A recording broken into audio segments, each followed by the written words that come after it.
Bom dia, meus queridos alunos dos 7º anos de Ciências. Está começando mais uma aula com a professora Luciane. E a pauta da nossa aula é sobre protoctistas e fungos. Nós vamos fazer a resolução, então, da lista que foi passado, então, para vocês na primeira semana aí dessas aulas semipresenciais. Na questãozinha de número 1, então, peguem as listas de vocês para nós podermos fazer essa correção. Primeiro item. O reino protoctista é um dos reinos dos seres vivos caracterizado por apresentar organismos eucariontes, autótrofos ou heterótrofos e unicelulares ou pluricelulares. Defina cada termo abaixo. Nós vamos dizer o que representa, o que é cada termo. Vamos começar então com a letra A. Primeiro termo, eucarionte. Então, para a gente poder identificar o que é isso, nós vamos diferenciar os termos. Uma célula eucarionte de uma célula procarionte. Vamos lá. Aqui do lado esquerdo nós temos uma célula eucarionte. O que é isso? Ela apresenta núcleo, o material genético, o DNA está lá dentro e ela fica protegida por uma membrana denominada carioteca. Os procariontes, como nós temos aqui as bactérias, nós temos que o material genético aqui, localizado aqui no meio, fica solto, fica disperso aqui no citoplasma. Ela não tem núcleo e nem tem essa carioteca. Então, quem são os procariontes? Só as bactérias. Todos os outros seres são eucariontes, com núcleo e a carioteca. Então, o eucarionte são seres que apresentam células que possuem núcleo. Envolvendo o núcleo, nós temos uma membrana, um envoltório chamado de carioteca. Na letra B, nós temos autótrofo. O que é um ser autótrofo? Vamos definir, então. Para isso, nós vamos diferenciar o ser autótrofo na letra B e heterótrofo na letra C. Autótrofo, o que é um ser autótrofo? Autótrofo são os seres que conseguem fazer fotossíntese. E fotossíntese graças a essas organelas denominadas, então, de cloroplastos. São os cloroplastos que tem dentro das células de plantas, dentro das células de algas e de algumas bactérias que conseguem, então, realizar a fotossíntese, produzir seu próprio alimento. Heterótrofo é o contrário, são os seres que não apresentam, então, o cloroplasto, essa organela dentro da célula, portanto, não são capazes de realizar fotossíntese. Então, eu chamo de consumidores, tá? Porque eles não são produtores, não conseguem produzir seu próprio alimento. Então, eles vão atrás dos alimentos, ou seja, vão se alimentar dos produtores. Na letra D, vamos também dar o conceito, definir o que é unicelular. E na letra E, o que é pluricelular. Então, o que seria o termo unicelular? Uni vem de um, então são seres que apresentam uma única célula para poder estar formando o seu corpo. Todas as bactérias são uni, todos os protozoários também são unicelulares, mas existem algumas algas e também alguns fungos que também possuem uma célula em seu corpo. Já os seres pluricelulares é o contrário, pluri vem de vários, ou de muitos, ou seja, o que é isso? O corpo desses seres vivos são formados de duas ou mais células, tá? Então, nós temos aqui todas as plantas, todos os animais, tá? Alguns fungos e também algumas algas, todos são pluricelulares. Na questão de número 2, nós ainda estamos falando do reino protoctista. Na letra A, o que nós temos? Quais são os dois representantes desse reino, do reino protoctista? Nós temos os protozoários, que se diferenciam esses 4 grupos pela sua forma de locomoção. Por exemplo, aqui pela membrana, pseudópodes, falsos pés, aqui pelo flagelo, aqui nós temos que se locomovem pelos cílios e aqui não apresentam, então, nenhuma estrutura de locomoção. E o outro representante do reino protoctista são as algas, que se diferenciam por apresentar uma célula unicelulares ou várias células pluricelulares. Questão ainda de número 2, na letra B. Cite duas semelhanças entre os dois representantes. Então, nós vamos colocar duas semelhanças entre as algas e os protozoários. Os dois são eucariontes, nós já vimos o conceito, então, desse termo. Os dois apresentam o núcleo e a carioteca, a membrana que envolve o núcleo. E os dois, tanto as algas quanto os protozoários, existem algas, melhor dizendo, existem algas que são unicelulares e todos os protozoários são unicelulares, apresentam uma célula. Na letra C, agora, ao invés de semelhanças, nós vamos para as diferenças entre as algas e os protozoários. Vamos lá. Todas as algas são autotróficas, ou seja, fazem fotossíntese. Todos os protozoários não conseguem realizar fotossíntese, são chamados de heterotróficos. As algas, existem algas pluricelulares, mas todos os protozoários, ao contrário, são unicelulares. Aqui nós temos então a organela, que fica dentro da célula cloroplasto das algas, permitindo com que elas realizem então a fotossíntese. Questão de número 3. Os fitoplânctons estão locados em qual reino dos seres vivos e o que é? Vamos definir um fitoplâncton. Vamos começar então pelo conceito. O que é um fitoplâncton? Aqui na imagem nós temos aqui a parte superficial aqui das águas e nós vamos encontrar várias espécies de fitoplânctons. Então o que é? É um conjunto de micro-organismos, ou seja, são unicelulares, fotossintetizantes, ou seja, são capazes de realizar fotossíntese devido então à organela que nós mencionamos, que é o cloroplasto, e vivem flutuando por cima das águas. Nós não vamos observar a olho nu porque eles são unicelulares. Quem são os exemplos? Algas unicelulares ou bactérias que conseguem realizar fotossíntese, que nós chamamos de cianobactérias. Então, a segunda perguntinha é em qual reino, tá? Eles estão locados. As algas nós sabemos que estão no reino dos protozoários, protoctistas, e as cianobactérias, por ser bactérias, estão locados no reino Monera. Então, cianobactérias é a mesma coisa do que bactérias que conseguem realizar fotossíntese, porque tem um pigmento que fica lá dentro do cloroplasto, então, no caso, a clorofila. Questão de número 4. O reino fungi é representado por diferentes espécies de fungos. Na letra A, vamos colocar, então, 5 benefícios, nós vamos apresentar mais benefícios aqui, dos fungos para nós, seres humanos. Então, nos slides passados, em nossa aula passada, nós vimos diversos benefícios deles. Desde a degradação da matéria orgânica, ciclagem dos nutrientes do solo para as plantas, disponibilizando para as plantas. Nós temos aqui os líquens, que são formados, então, de algas e fungos, tá? Que servem como indicadores biológicos, porque onde tem onde tem poluição, nós não vamos haver, então, o desenvolvimento, então, dos líquens. Fermentação, no caso aqui, usados aqui para pães e bebidas. Diversas espécies aqui de queijo com fungo, usados na alimentação. Nós temos aqui diversas também espécies de cogumelos, no caso também do morel. Nós temos aqui a produção de alguns medicamentos, como por exemplo aqui da penicilina, que alguns fungos produzem substâncias para matar as bactérias, no caso a penicilina. Então nós temos diversas espécies aqui, tanto usadas para alimentação, quanto na parte de medicamentos, ou propriamente da natureza. Então vocês podem colocar então 5 desses benefícios aqui dos fungos para nós. Na letra B, cite 3 doenças fúngicas, então causadas pelos fungos, que atacam plantas e também que atacam seres humanos. Então vamos lá, vamos começar então com algumas. Nós temos aqui que atacam plantas, nós temos aqui a ferrugem atacando aqui principalmente folhas, mas atacam também sementes de alguns cereais. Nós temos aqui a pinta preta, que ataca diversas frutíferas, como é o caso aqui da laranja. E nós temos as aflatoxinas, essa parte aqui verdinha aqui, onde o fungo produz essa substância tóxica aqui que acaba por matar, então, diversos grãos. Na parte de plantas, então, nós temos essas 3 principais, tá?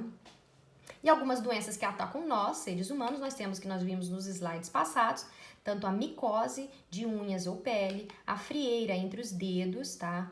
Ou doenças chamadas de pé de atleta. Nós temos a caspa, que ataca aqui principalmente o couro cabeludo, e a candidíase, nós temos aqui as mucosas, tá? Principalmente aqui de bebês com a imunidade bem baixa, todas doenças causadas por fungos. Na questão de número 5, agora nós vamos para a protozoose.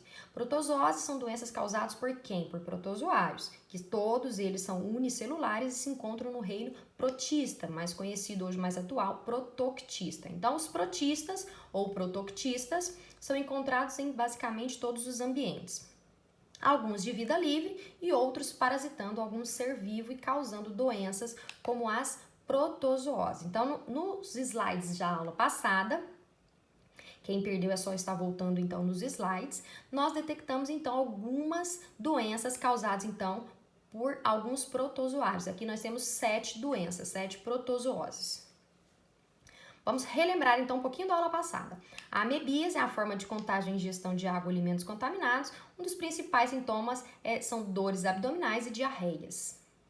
Doença de Chagas, o contágio é pela picada do inseto barbeiro, tá? Do percevejo barbeiro, e ele vai defecar, aqui vai ter o protozoário, na hora da coceira aqui que nós vamos coçar o local que foi picado, esse protozoário entra para a corrente sanguínea. Principal sintoma, o aumento do tamanho do coração.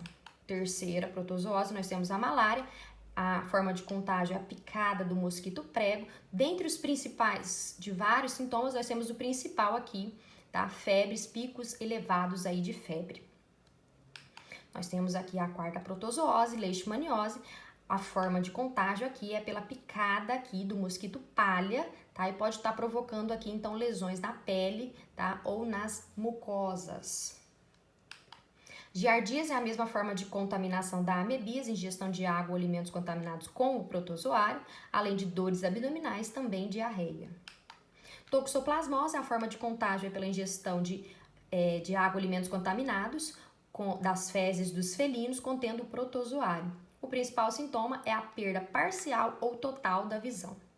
E por último, a última protozoose que nós temos é a tricomoníase, que nós temos que é uma doença sexualmente transmissível, uma DST, mas também pode ser pega por compartilhar roupas íntimas e um dos principais sintomas é a infecção tanto da uretra quanto aqui da vagina.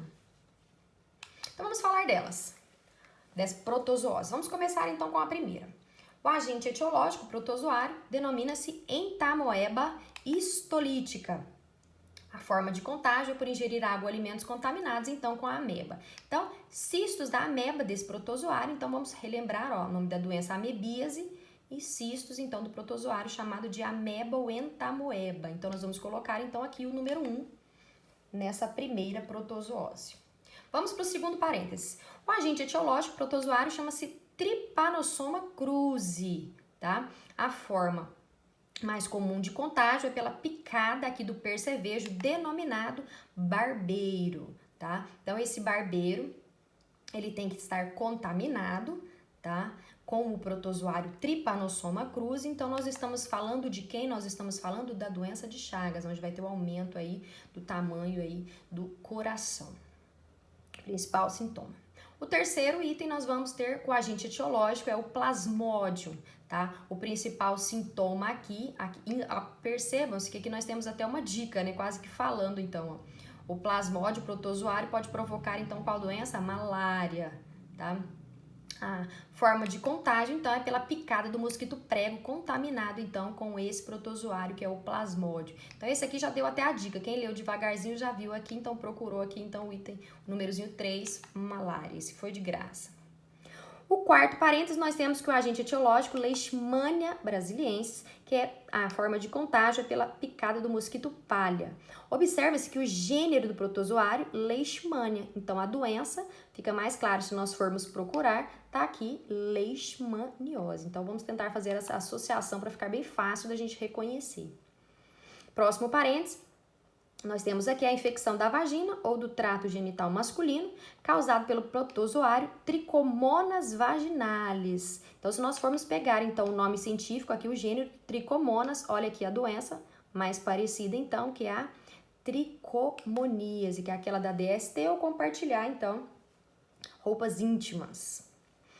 Penúltimo, nós temos a doença resulta da infecção de um parasita comum, Toxoplasma gondii. Então, esse aqui é o nome do protozoário. Toxoplasma. A forma de contágio é aquele do gato, né? Ingestão dos cistos com as fezes dos felinos, tá? Então, toxoplasma é o nome do gênero do protozoário. Então, nós podemos fazer a ligação, então, com a doença, ó, toxoplasmose. Então, número 6.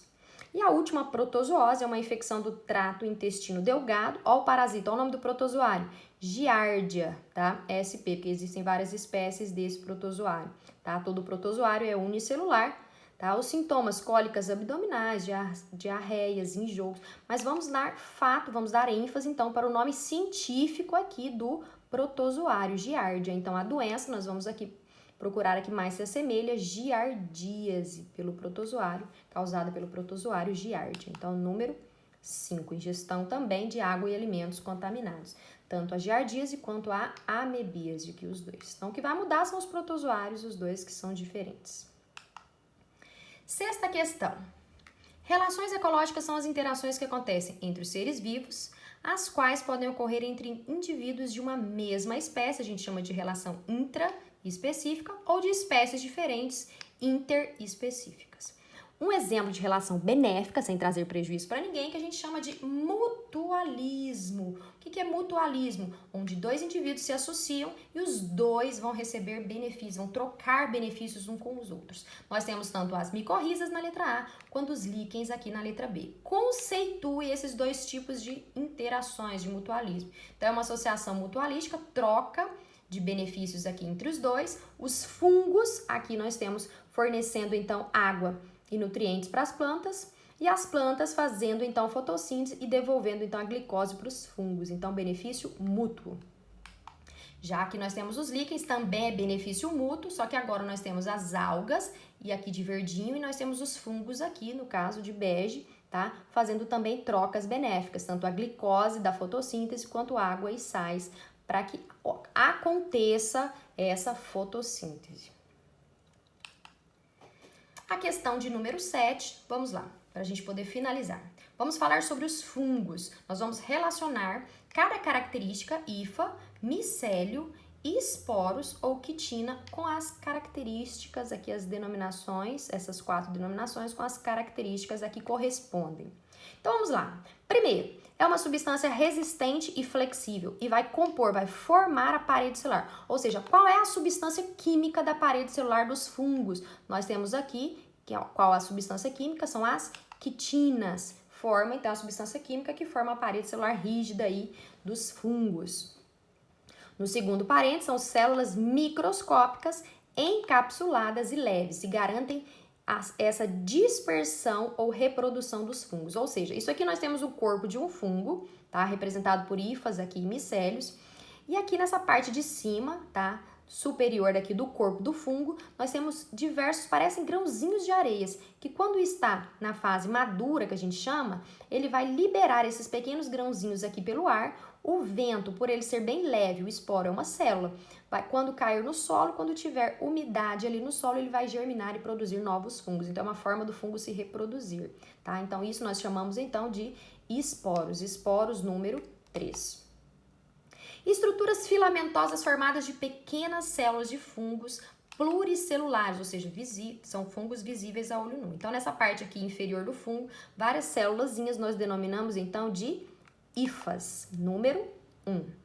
Já o conjunto de hifas, então, o conjunto de várias células pequenininhas dessas, então, aqui, ó, nós temos uma chave, nós chamamos, então, de micélio, que vai fazer com que o fungo consiga, então, absorver mais nutrientes aqui, então, do substrato. Pode ser de um alimento, pode ser aqui no caso do solo. Então, isso nós chamamos, então, de micélio. E micélio é o númerozinho 2. Ok. Pessoal, está finalizando mais uma aula aqui com a professora Luciane. Beijo a todos e até a próxima aula.